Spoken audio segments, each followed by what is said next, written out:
Dios les bendiga, mis hermanos. Estamos avanzando en el estudio del libro de los Hechos.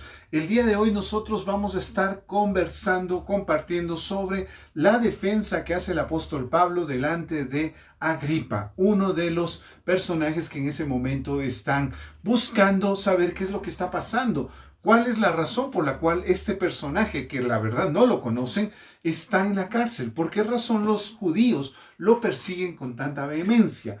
El texto bíblico nos da algunas referencias históricas de lo que está pasando en ese momento. Sin embargo, no nos vamos a adentrar mucho en el tema histórico, simplemente vamos a tratar de sacar algunas referencias que nos ayudan a vivir nuestra vida cristiana en el día de hoy. El texto está en el capítulo 26 del libro de los Hechos y ustedes pueden ver, son 32 versículos los que se narran acá. No los voy a leer, simplemente, como te digo, lo dejo para que tú lo puedas leer en tu casa y que aquí solamente nos enfoquemos en esos puntos centrales.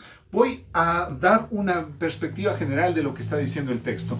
En el texto tú te vas a encontrar con que el apóstol Pablo es llamado delante de Agripa, que es un gobernador que en ese momento está ahí y que se va a encargar de determinar cuál es el futuro jurídico del apóstol Pablo, si va a salir de la cárcel o si se va a mantener ahí. Agripa lo manda a llamar a Pablo para que venga a dar defensa de sí mismo. En ese tiempo no era muy común el tema de los abogados. Por lo general, cada persona se defendía por sí mismo. Y en este caso, pues Pablo va a presentarse para presentar defensa de sí mismo.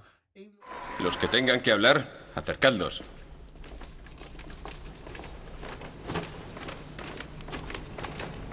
¿Vuestros nombres? Pablo de Tarso. Yo soy Ananías, sumo sacerdote de Jerusalén. ¿De qué se le acusa?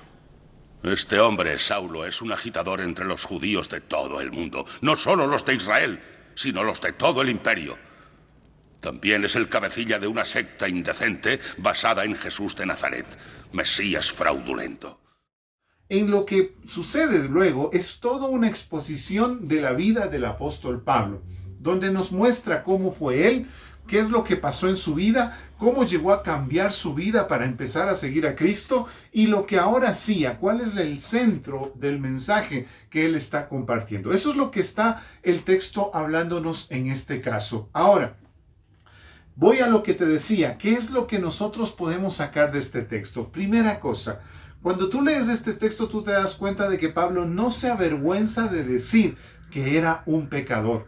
El apóstol Pablo lo dice de frente, delante de este personaje, delante de Agripa, y lo dice con todo, con pelos y señas, como decimos criollamente, que él había sido una persona que persiguió a la iglesia, que él había buscado todos los medios y que había puesto todo de su parte para perseguir a la iglesia. El texto nos dice que Pablo narra, en este caso, en el capítulo 26, narra cómo él fue a Damasco buscando cristianos para meterlos a la cárcel. El apóstol Pablo, en su defensa, está poniendo un detalle que muestra la casi obsesión que tenía Pablo contra los cristianos. Dice el texto que estaba avanzando hacia la ciudad de Damasco, siendo mediodía.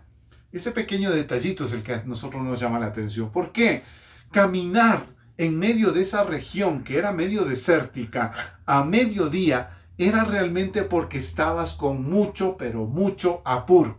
Si no, por lo general al mediodía se descansaba. Se buscaba un lugar donde hubiera sombra y descansabas ahí hasta que pasara el mediodía y luego sí seguir con tu camino. Lo podemos ver cuando Jesucristo llega a Samaria y se queda a descansar justamente siendo mediodía. Entonces era común eso, más bien descansar y no seguir. Pero cuando estabas apurado o como el apóstol Pablo, cuando estabas obsesionado con algo, tú seguías a pesar del calor. Seguías a pesar de que el sol caía directamente sobre tu cabeza. Muestra pues Pablo cómo era su vida. Y eso es lo que yo te quiero decir ahora.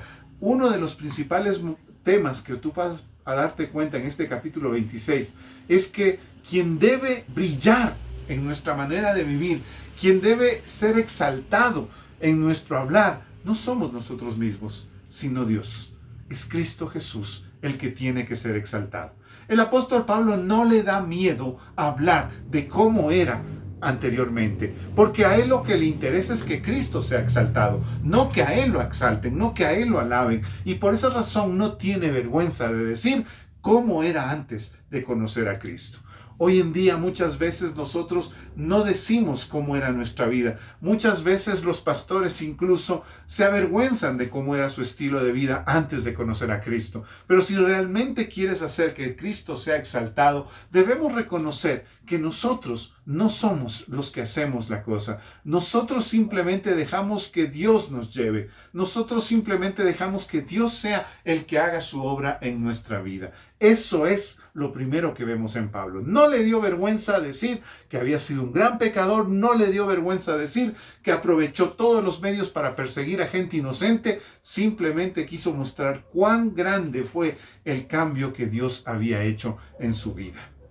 La segunda cosa que yo te quiero mostrar en este texto de Hechos capítulo 26 que estamos leyendo es que el apóstol Pablo, cuando llega a los pies de Cristo, sufre una transformación radical. Noten ustedes que el mensaje que ha llegado a su vida no es simplemente un mensaje motivacional como para que él pueda empezar a tratar de ser una mejor persona. No es que de repente el apóstol Pablo comienza a recibir pequeños mensajitos que le dicen tú eres lo mejor que pudo ser en este mundo, el propósito que tú tienes en tu vida es de bendición, tú vas a conseguir todo lo que tú quieras, esta mañana es una mañana de éxito para tu vida. Eso no es lo que recibe Pablo. Pablo recibe el mensaje que dice eres pecador y si no te arrepientes morirás en tus pecados. Ese mensaje cambió su vida y ese mensaje le llevó a ser la persona que Dios quería que sea. Ese mensaje transforma vidas, pero no simplemente por motivarnos y hacernos sentir que somos buenas personas. Dios no viene a nuestra vida, como se dice popularmente, no viene a adorarnos la píldora. Dios no viene a decirnos qué buena gente que somos. Dios viene a mostrarnos que necesitamos de Él. Ese es el llamado. Necesitamos ir y compartir con la gente que necesitan de Dios. Y sabemos que cuando esas personas escuchen ese mensaje, Dios se encargará de hacer esa transformación en sus vidas. No los mensajes motivacionales, no mensajes de autosuperación, sino Dios por medio de su Espíritu Santo obrando en cada uno de ellos. Eso Pablo lo pudo vivir. Porque cuando Cristo se enfrentó a él, no le dijo, levántate porque eres la mejor creación de este planeta. Jesucristo le dijo, Saulo, Saulo, ¿por qué me persigues? Y entonces le dijo, yo soy a quien tú persigues. Entonces Jesucristo le confrontó directamente con su pecado. Ese es el mensaje que nosotros necesitamos escuchar. Debemos reconocer nuestras fallas, debemos reconocer que a veces también nosotros le hemos fallado gravemente a nuestro Dios. Y la última cosa que yo quisiera que reflexiones en este texto, una vez que lo hayas leído, es que al final nosotros nos encontramos con que Agripa, el gobernador que está escuchando a Pablo este testimonio, termina diciendo, por poco me persuades. Y Pablo dice, ojalá fuera por poco o por mucho, pero que te convenzas. ¿Qué es lo que muestra eso? Pablo está defendiendo su vida. En ese momento Pablo está ante la posibilidad de ser librado de la cárcel. Y ante esa posibilidad, ¿qué es lo que hace Pablo? Se pone a predicarle el evangelio. Es sorprendente la pasión que tiene Pablo. En la punta de la lengua tiene el mensaje de Cristo Jesús. Y por esa razón, Pablo, cuando tiene la oportunidad de hablar, habla de Cristo.